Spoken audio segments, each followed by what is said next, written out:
I've just entered in a long position on the Canadian Loonie, and I am pretty much just recording this video to show you guys the entire process of the trade at the beginning, middle, and end. So this is pretty much the beginning of the trade. I literally just entered maybe like an hour, 2 hours ago. So we can just go through the thesis, what I'm thinking about right now, and then throughout the video, hopefully you guys can see uh, hopefully, you guys see me follow my plan, and hopefully, we see full take profit, but we will see. So, first things first, the Looney has already been in, of interest to me, pretty much because of the commitment of traders reports. The commercial side of that has been overwhelmingly long for a decent amount of time. And most recently, we just saw a triple bottom be put in from the 2016 lows, 2020 lows, and now recently the 2025 lows. So this really is a generational. I'm not sure if this really is generational, but it's a good opportunity, right? Nonetheless, this is a really good opportunity.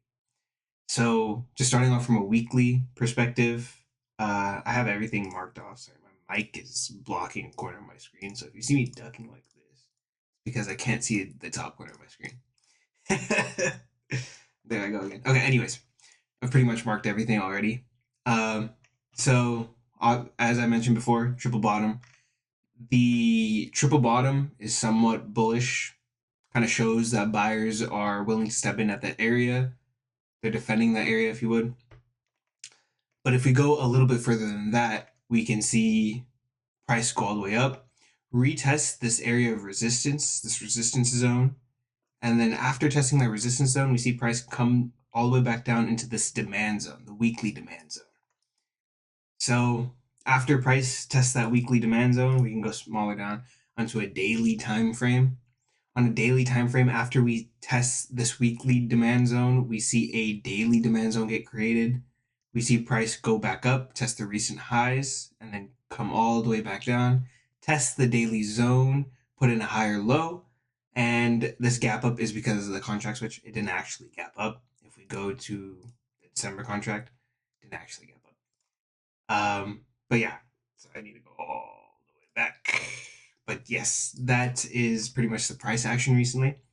And since Thursday, we've pretty much just been seeing just essentially kind of just chop. Where I saw this downward trend line that was pretty much of interest to me, so I decided to enter in. Um, my fill was a little bit better than it is right now, but my initial risk is about $250 per contract. So pretty much just have to wait and see now. That's the thesis behind it. I This is kind of like the beginning portion of the trade.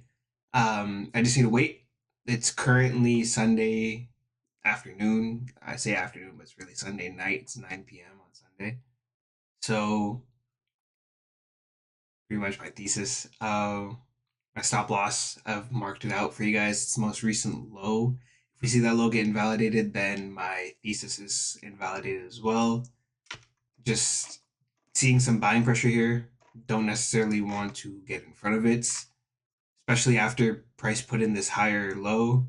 Kind of don't want to get in front of the buying pressure, right?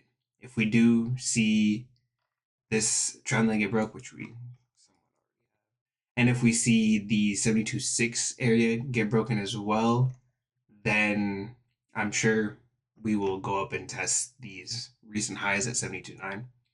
But only time will tell. So for now, that's going to be it for me. All right, y'all, this is the day after. This is actually Monday the 15th, and we did get a nice move out of our entry area. Pretty much exactly what we wanted to see. We wanted to see price break out above this downward trend line slash consolidation phase. And then price actually went up, came back down, retested, supported, and continued to rally. So now that price is in our favor, we want to make sure that this trade doesn't go red on us. Two things we can do. We can either move our stop to break even, or we can move our stop to 1R in profit. Right now, Not sure what I'm going to do. Most likely, I'll just keep it at break even, and just so I can give this trade some room to breathe. Really, I could keep it at 1R, but then I would be jamming my stop too tight, in my opinion. So I'm okay with moving my stop to break even. If price does retrace all the way back down to my entry, then my thesis is going to be invalid anyways. So yeah.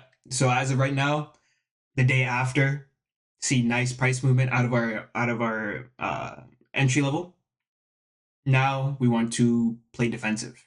We want to make sure that we let this green trade either continue to run green, or if it does come back down, it doesn't turn red on us.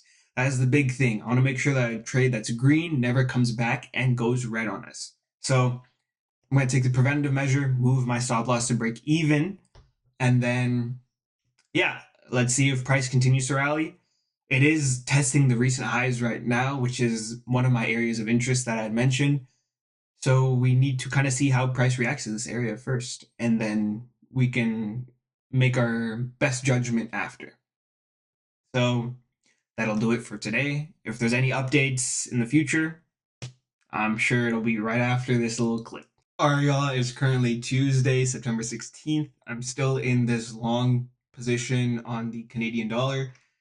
Yesterday, I had posted a video talking about the inverse head and shoulders that we see on the continuous contract. We see that head and shoulders, we see that rather the neckline get broken, and we see somewhat nice continuation towards it. While making that video, I actually noticed that price was trading within a range, somewhat of a range. Price pretty much just tested the bottom end of that range, and that was the most recent test in February of 25, which is this year. Then we see the nice little rally, and then this is all the thesis pretty much, right? So we see this nice head and shoulders pattern, inverse head and shoulders pattern get broken, neckline is broken. But if we go into the continuous, if we go into the continuous contracts, or rather, if we go onto the not the continuous contract, if we go on to the spot contract of the December Canadian dollar, we can see that that neckline still hasn't been broken just yet. We can still see the very rough inverse head and shoulders pattern getting put in right here. Left shoulder, head, and then right shoulder.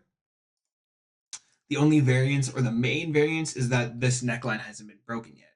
So that's just something that I'm keeping an eye on. I would ideally like to see that neckline get broken. That would increase the confidence I have in this trade.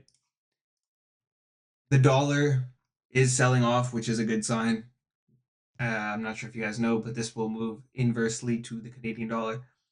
So dollar selling off is a good sign for pretty much all the foreign currencies. So yeah, I don't have anything else I would like to touch up on today. Pretty much that's it. All the Pretty much all the foreign currencies are somewhat strong. Yen is strong, yeah. Like all of them are facing some strength. I will I would start to get a little cautious at the bottom. So this low that was put in on the dollar, I will start to get a little cautious around here. As well as if the other foreign currencies start to face some resistance, then I would start to be cautious as well. But as of right now, I have no reason to be cautious or defensive whatsoever. I already have my risk planned out. Yesterday, I had moved my stop loss to break even. Today, I had moved it to 1R in profit. I'm pretty much just going to keep it there until I see a meaningful low get put in. So two things will happen first. Either I will get stopped out of this trade and for 1R gain, which is not bad, just making back your initial risk, or I find a better spot to move my stop loss up to uh, a more meaningful low. So whichever one happens first will happen first, and then I will have to adjust accordingly. But that has not happened just yet, so I have to just wait and be patient. But yes, other than that, I think I've covered every single topic I would need to cover today. Alright, y'all. It is currently Thursday, September 18th, and this is going to be the final recap for this Canadian dollar trade. I ended up getting stopped out for a 1R profit, just a little bit above 1R, but we're going to call it 1R. Uh, yeah, I mean, just didn't get the follow through we were necessarily hoping for. Um, Nothing else other than that, to be honest. It was FOMC. So I had a feeling that the dollar would most likely catch a bid, which is exactly what happened. Dollar came into this support zone and pretty much just got bid the day of the FOMC meeting. So I pretty much just wanted to take my 1 hour of profit and then get out. I am open to re-entering these types of breakouts. There's a couple of outcomes for these types of breakouts. There's this man on Twitter who does a fantastic job. His name, I will leave his handle in the description, but he does a fantastic job. And in my opinion, that's he is like the gold standard of how you should have a trading edge. He can tell you exact statistics of everything. Where it is, he can tell you the exact statistics of everything in the sense of okay. I'm getting a little bit ahead of myself. Let me explain this a little bit better. So, in the terms of an inverse head and shoulders, right? There are multiple outcomes. That is already a given, right? Either the trade works out in your favor or it doesn't. But you can take it one step further than that. The way that he quantified it, and I like the way that he put it, is so inverse head and shoulders is the breakout, right? There are four outcomes that he pretty much said. There's a straight breakout above this level. So all these breakouts are in correspondence to this horizontal neckline. So he classified it as type 1, type 2, type 3, type 4. Type 1 is just a flat breakout where price breaks out and doesn't even look back, retrace, retest, nothing. Type 2 is when price breaks out, retests the neckline, and then breaks out, continues to break out. Type 3 is when price breaks out, comes back, finds support above the most recent low. In this case, it would be that gap up, and then breaks out. That's the type 3 breakout. And then for some reason that didn't want to click out. And then type 4 is obviously just going to be stopped out. That's the last outcome that you can possibly have. So this honestly could be one of those type 3 breakouts where we see price retrace all the way back, put in a higher low, and then continue to break out. It is honestly too early to tell. However, I am still open to re-entering, but there are a couple things I just need. I need to see the dollar start to get weak again.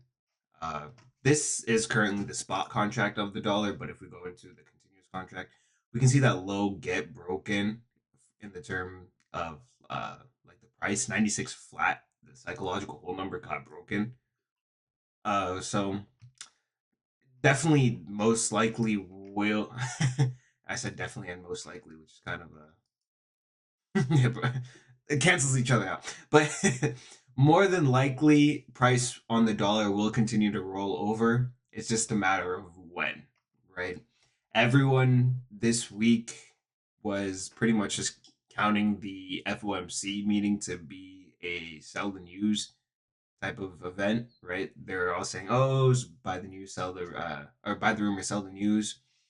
So everyone was kind of thinking about from like an overall market perspective, but my main focus was on the dollar, and I had a feeling that the dollar most likely would catch a bid after FOMC. Luckily, that happened to be the case. Even if the dollar did continue to sell out, I was positioned in a way to capitalize off of a sell off in the dollar. But I needed to ensure that the trade that I had out wouldn't go red on me. So if the dollar did rally, which happened, I would still be able to secure some profits. So that is my alarm to go. So that is probably my cue to start wrapping up this video. I mean, Overall, it was a pretty good trade in the sense that the setup was nice. We had nice follow through after my entry. Just didn't happen to get the continuation that we needed, but you can't you can't do anything about that. This is a base hit in my opinion. This is a single 1R trade. Singles add up, man. Eventually, you get enough singles, you can start hitting some runs home. So it's a good wallet pattern. Can't complain about this trade. This was a pretty good trade. I already said that, but this isn't going to be the recap video. I will most likely make another video recapping the entire trade. This is kind of just like how to manage your trade while still being in the trade. There's I didn't want to necessarily give like a just the recap video because you can get a lot of hindsight bias and whatnot. I kind of want to tell you guys exactly how I was thinking throughout the entirety of the trade. So yeah, I will make a recap video as well. But as for this trading video, this will do it. I hope you guys liked this video. This is a new type of video I'm trying out. So if you guys did like it, any feedback is more than appreciated. If you didn't like it, that is also appreciated as well. Please just let me know if there's anything I can do to improve. But yeah, I think that'll be it for me. Thank you guys for watching, and I hope you guys have a lovely day.